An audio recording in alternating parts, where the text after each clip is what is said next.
Hello everyone, how are you doing? I hope today you are doing fantastic and you get home safely from wherever you are. If you're new here, welcome. My name is Omandru. I love to share things about photography, filmmaking, and music. Those are my three passions in life, my hobbies basically. I want to share with you today about Zeiss Planar Emulations in Vivo X200 Pro.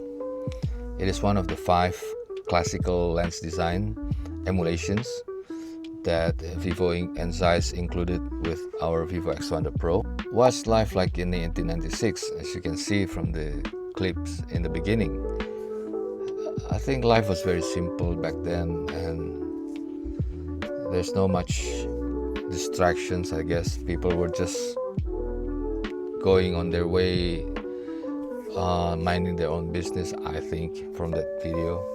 And you can see a few TikTokers doing TikTok dance. I don't know. And you can, yeah, I appreciate the people. I don't know who did this video, who took this video, but I think I appreciate those content creators, I guess, because they're making content about daily life, just like we do about that period. And I think we can call them YouTubers, right? Their videos are on YouTube now. Yeah. Why 1896? Well, this was when the Zeiss Planar design was born. It was developed by a Zeiss physicist named Paul Rudolph, and it is 6 elements, a symmetry double gauge design, and is best known for its sharpness and contrast. So, and even the word planar is derived from the German word plan, I think, if I pronounce it correctly, which means flat. I think basically they managed to direct all the ray of lights into a single plane. That's why it's called flat. The single plane at that time was the film, or nowadays is our digital sensors, right? So I think it's wonderful. Why is this so significant? Why is the Zeiss Planar so important and beautiful? And it's just great that Zeiss and Vivo included them in the emulations. Well, there are 2 well-known histories with the Zeiss Planar. The first one is the moon exploration, the space exploration in 1960s and 70s. Yes, the camera they brought to the moon was Hasselblad. I think it was Hasselblad 500 EL, but the lenses they used on those cameras were Zeiss Planar, namely the Zeiss Planar 80mm f2.8.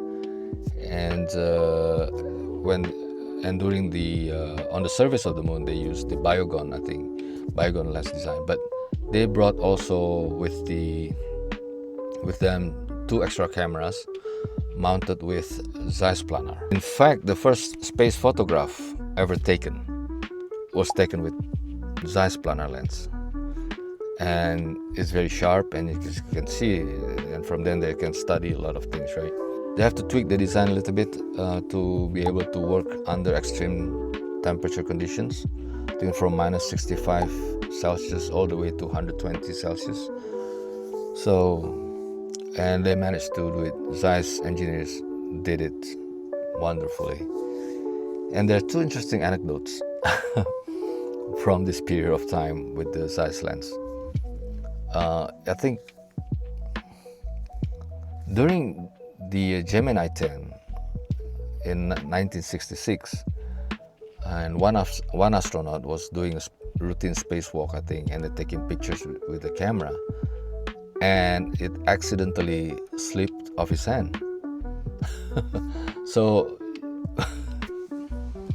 we now have until today, because they didn't find the camera, right? It's out there somewhere in space.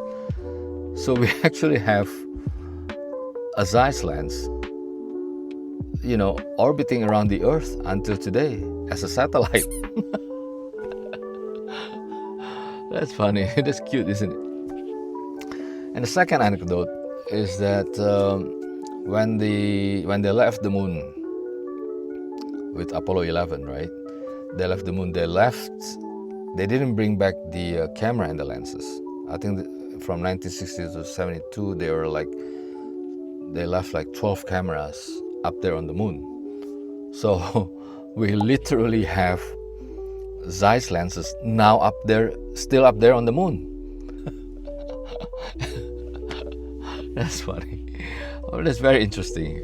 I think they want to study the what do you call it? The radiation effect on those lenses.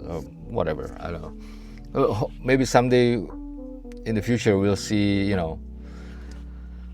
Vivo phone on Mars or something. I don't know. There could be something, right? Maybe they use this to take a photograph on Mars or something. Come on, Elon, you can do it. The second significant reason why Zeiss Planar is worth your attention, or it's worth our attention, is the Zeiss Planar 50mm f/0.7. This is probably the fastest lens ever built with the aperture of 0.7. I haven't seen any lens faster than that today. I mean, until today. I've seen, the fastest I've seen is, or I've had in possession or used before, is the f/0.95, which is the Leica Noctilux. And those are but let me down in the comment section below if you know, or if you have seen any faster lens than f/0.7. I could be wrong. Well, this 50mm f/0.7 planar lens was developed by Zeiss specifically for yours truly, Stanley Kubrick, to shot his movie Barry Lyndon in 1975. This movie is adapted from an 1844 novel titled The Luck of Barry Lyndon by William Thackeray. I hope I pronounced the name correctly.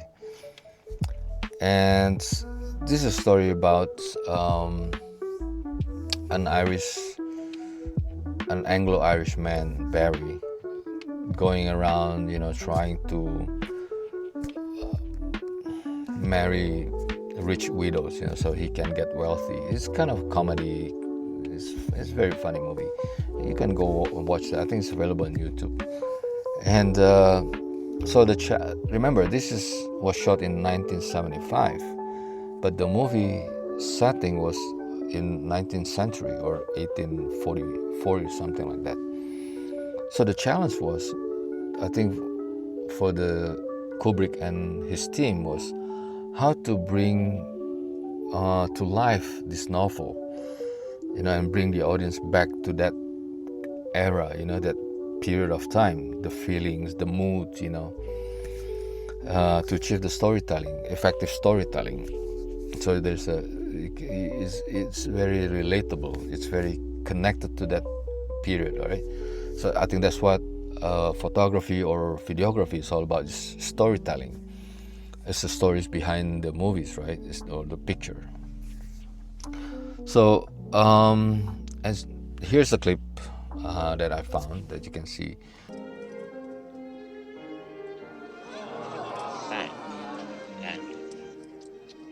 Faites jeu.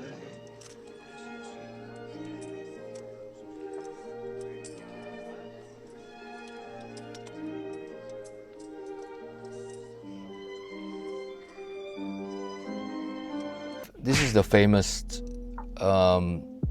candlelight scene. Why is it so famous? Because Stanley and his cinematographer didn't use any artificial lights.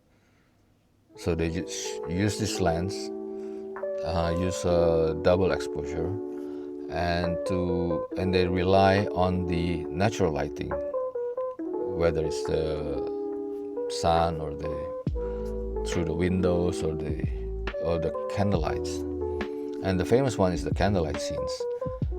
And you can see it's so beautiful. I can almost smell the I can almost smell the room, you know. Like I think I think it's one of the best shot movies ever made. Period. You know, I think it's so realistic. You can feel the romance. You can feel the you can feel the you almost feel like you're in the room, so to speak, you know. And I just love it so much. So yeah, and Stanley Kubrick used this lens particularly. So, and it's not available. I searched it on eBay. I couldn't find them. I think, if I'm not mistaken, they only made 3 pieces at a time. I don't know, but I can be wrong. But hopefully they make a replicate, or they rehouse it somewhere. I think it's beautiful. Well, with this magic sauce, this movie, Stanley and this movie, won 4 Oscars, including the best cinematography. I think that's pretty much says it all, right? So that is just beautiful. I love it. So coming back to Zeiss Planar Emulations in Vivo X200 Pro. So what's it good for? I think with its sharp characteristics and a contrasty look, I think they're suitable for portrait or product photography, or any style where you need to bring out the details in whatever subject you're taking pictures of. And for example, I took some shots in the of some stuff in my studio, in a dimly lit my studio, and you can see the pictures. The quality is just unbelievable. Yes, they are digital emulations. They are not the real thing, right? But why not? I mean, we are living in the digital age. I mean, like, we are given 6 focal lengths: 24, 28, 35, 50, 85, 135. Like, can you imagine, like, if you try to get the real thing, any planar lens for 6 focal lengths? Can you imagine how much you're gonna have to burn your pockets, you know? It's plus some like some of the lenses, like the 0.7 one, is not available, right? You cannot get it anywhere. It's probably in the museum somewhere, maybe in the Zeiss headquarters. I don't know. I'm hoping one day I can visit their factory. I don't know, finger crossed. But yeah, it's just why not, right? I mean, it's gonna be, maybe you'll end up like spending thousands, if not tens of thousands of dollars, but it's available here. It's available here, and I'm so grateful to Zeiss and Vivo to include this piece of 130 years history inside this phone. I mean, this is slowly becoming to me not only just a smartphone, but it's like I'm holding a piece of history, you know.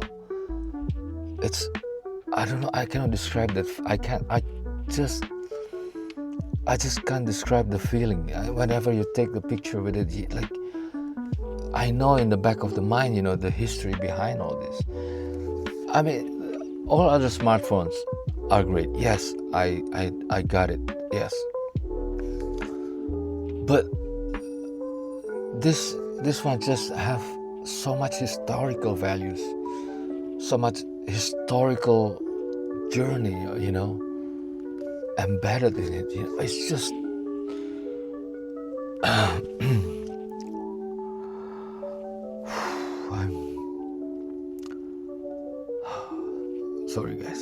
But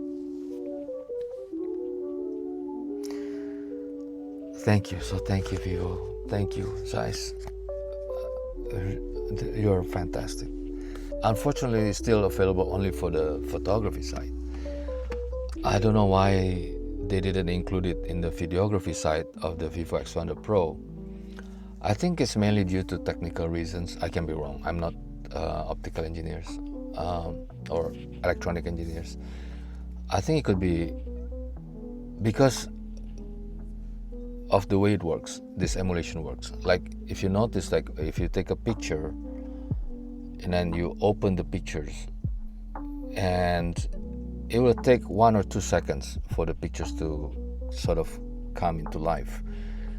And you know what? I love that feeling. And this is also another thing I'm grateful for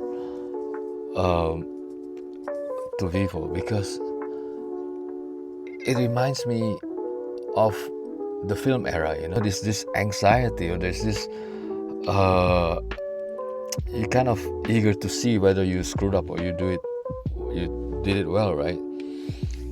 And that feeling is there, you know, even though it's only 1 or 2 seconds. But also like the Polaroid pictures, you know, when you take it and then after you take the shot, right, and you have to wait, you just flip it around and you have to wait until the pictures to come alive, right? So that is I love that feeling. Thank you, Vivo, for including that. I mean, it's very nostalgic for me. It has this old sentiment, and it's just I love that feeling. I just love it. So maybe that's the reason. Maybe because they for these emulations to take effects, they'll go through some maybe algorithms or calculations. So maybe they cannot do it in for the videography. It will get too hot, or maybe the chip is not fast enough, or I don't know. But I'm hoping that I'm praying that maybe, I don't know, the Vivo X300 Pro, please do your best to include that, you know, maybe 1 or 2 in the videography side, so you can do these emulations. Or maybe they think there's a lot for it out there, so they don't need to put it. I don't know, but it would be nice if you can directly use it in the handphone, right? So, or you know, just maybe develop an application or software in the computer where we can import the footages using the X200 Pro, and then go through that application, and then, you know, just produces footages with that emulations. I don't know, I'm just thinking, because if that happens, then I think people will start recreating, you know, or try to recreate those scenes taken with those lenses in the past. I think that'll be a great idea, don't you think? Let me know in the comment section what do you think of the idea. I don't know. That's it for this video. That's it for today, and thank you for watching. And don't forget, keep taking the pictures you love, and I'll see you in the next one. Peace out. Bye.